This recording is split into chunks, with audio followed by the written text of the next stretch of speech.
தேர்தல் தெரிவு அறிவிச்சிட்டாங்க. அரசியல் வந்து பரபரப்பாயிட்டு இருக்கு.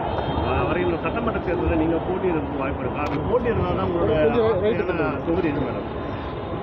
கட்சி முடிவு பண்ணணும் யார் எந்த இடத்துல போட்டியிடணும். நாங்கள் முடிவு பண்ணக்கூடாது. கட்சி சார்பாக என்ன சொல்கிறாங்களோ அதுதான் கேட்போம். கட்சி ஜெயிக்கணும், எங்களுடைய அலையன்ஸ் ஜெயிக்கணும், அதுதான் முக்கியம்.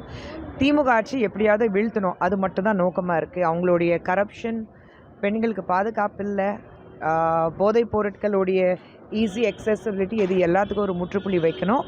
அதை நோக்கி தான் இந்த தேர்தலில் நாங்கள் எல்லாரையும் சந்திக்க போகிறோம். தனிப்பட்ட முறையில் நான் போட்டியிடணும், நான் ஜெயிக்கணுங்கிறது கிடையவே கிடையாது. ஒன்றுமே கொடுக்கல. எந்த தொகுதி உங்களுக்கு தெரியணுமா? எந்தெந்த தொகுதி கொடுக்க போகிறாங்க, எத்தனை தொகுதி கொடுக்க போகிறாங்க, யாருக்கும் தெரியல இன்னும். விஜய் வந்து நேற்றைக்கு சிபிஐ விசாரணைக்கு ஆஜராகிட்டு வந்தார். வெளியே வரும்போது மிகவும் உற்சாகமாக வந்தார். அதை நீங்கள் எப்படி பார்க்குறீங்க? விசாரணை ஆஜராகி அவர்கிட்ட தான் கேட்கணும். அதே போல் செந்தில் பாலாஜிக்கு நீங்கள் நாளைக்கு ஆஜராகிறதுக்கு சம்மன் கொடுத்துருக்காங்க. இந்த விஷயத்தை நீங்கள் எப்படி பார்க்குறீங்க? தவறு பண்ணும்போது சமன் வந்தால் போய் பார்த்து தானே ஆகணும். ஏன் யாருமே போகாமல் இருக்காங்களா? அவருக்கு நான் விதிவிலக்கா? சமன் கொடுத்தாங்கன்னா போய் பார்த்துட்டு வரட்டும். தொடர்ச்சியாக வந்து பார்த்தீங்கன்னா தாவேகா தலைவர் விஜயை வந்து என்டிஏ கூட்டணிக்குள்ள அழைத்து வரணும்னு சொல்லிட்டு பேசிட்டு இருக்காங்க. பேசுகிறவங்களுக்கு பதில் கொடுக்க முடியாது. ஓகே மேடம், தொடர்ச்சியான கேஸ் அந்த சிலிண்டர் அதாவது தட்டுப்பாடு இருக்கு. மத்திய அரசோட வெளியுறவு கொள்கையினால தான் நம்மளால அதை வந்து வீட்டு இது பண்ண முடியும். திமுக வந்து அறிவுபூர்வமாக பேசிட்டு இருக்காங்களான்னா முதல்ல அவங்களே வந்து கண்ணாடி பார்த்துட்டு கேட்கணும்.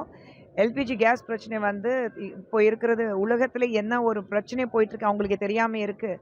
அது தெரியாமல் அரசியல் பண்ணுறாங்கன்னா எவ்வளோ பெரிய அறிவு ஜீவிங்கன்னா அவங்க முதல்ல புரிஞ்சுக்கணும்.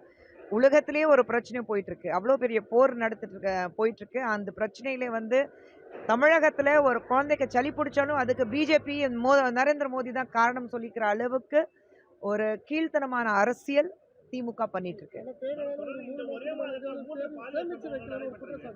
என்னங்க?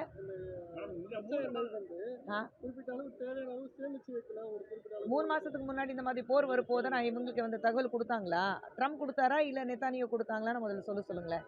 இப்போ இவங்க பண்ணியிருக்கணும்ல, தமிழகத்தில் இந்த பிரச்சனை இருக்கக்கூடாதுன்னு இவங்களுக்கு முன்னாடியே வந்து ட்ரம்ப்பும் தொடர்பு பேசிட்டு சொல்லிட்டாங்களா? இல்லை ஒரு இஸ்ரேலுடைய பிரைம் மினிஸ்டர் பேசிட்டாருன்னா இவங்க சேமிச்சு வச்சிருக்கணுமே.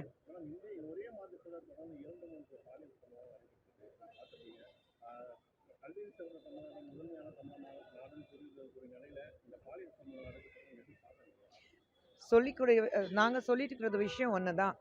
திமுக ஆட்சியில் பெண்ணுங்களுக்கு, குழந்தைங்களுக்கு எந்த பாதுகாப்பு இல்லை. லா அண்ட் ஆர்டர் வந்து எங்கேயோ போய் நிற்குது.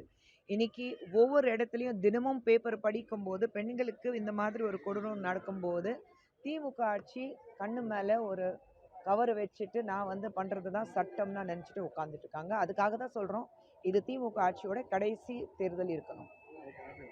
தேங்க்யூ.